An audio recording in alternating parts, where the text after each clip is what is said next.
All right, moving along. We're going to be doing chapter 34. This is a good one.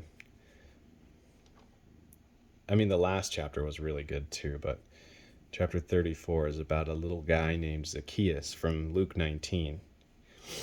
And this chapter is called The Man Who Didn't Have Any Friends. None. So let's get started. Freckles is still here, snuggling, you can see.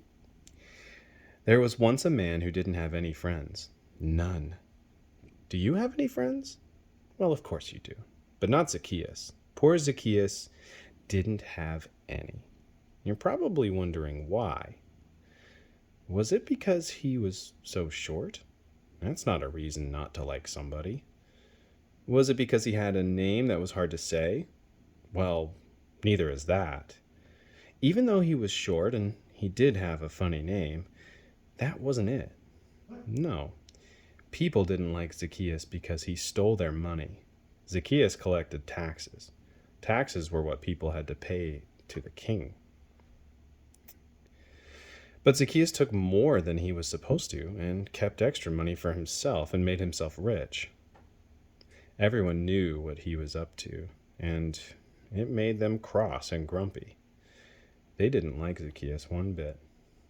So they made sure he knew it by doing things like avoiding him and walking on the opposite side of the street and pretending not to see him and whispering things like, "There's that nobody who thinks he's somebody," loud enough so he could hear. Anyway, one day, a huge crowd gathered by the road. Jesus was coming to their town, and everyone wanted to see him. Zacchaeus wanted to see Jesus too, but everyone was too tall. He tried jumping up and down, and that didn't work. He couldn't see anything. Luckily, Zacchaeus had a good idea. That kind of looks like Zacchaeus. "I'll climb that sycamore tree," he said. So he did. He was surprisingly good at climbing trees for a man who was so unusually short that he had to take a flying leap just to get into his chair in the morning.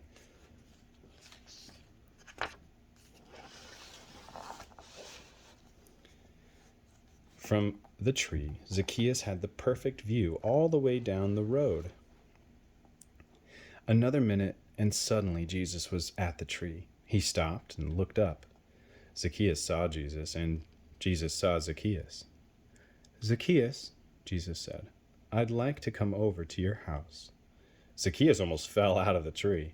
Come over to his house? No one ever wanted to come over to anywhere near his house, let alone inside of it.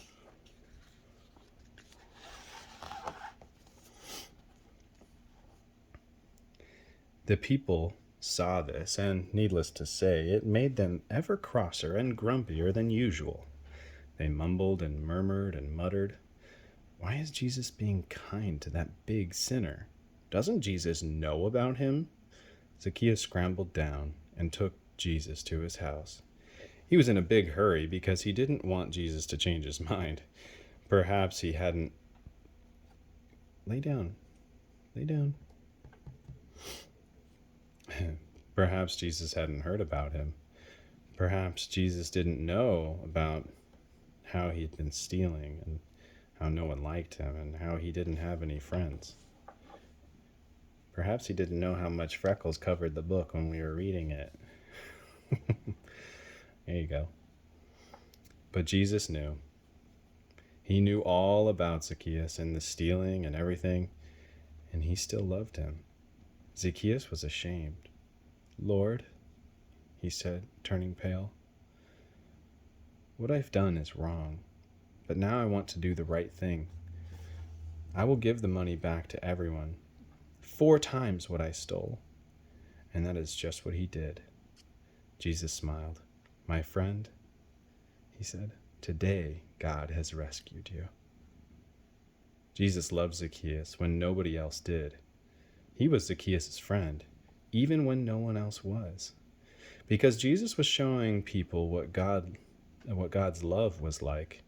His wonderful, never stopping, never giving up, unbreaking, always and forever love.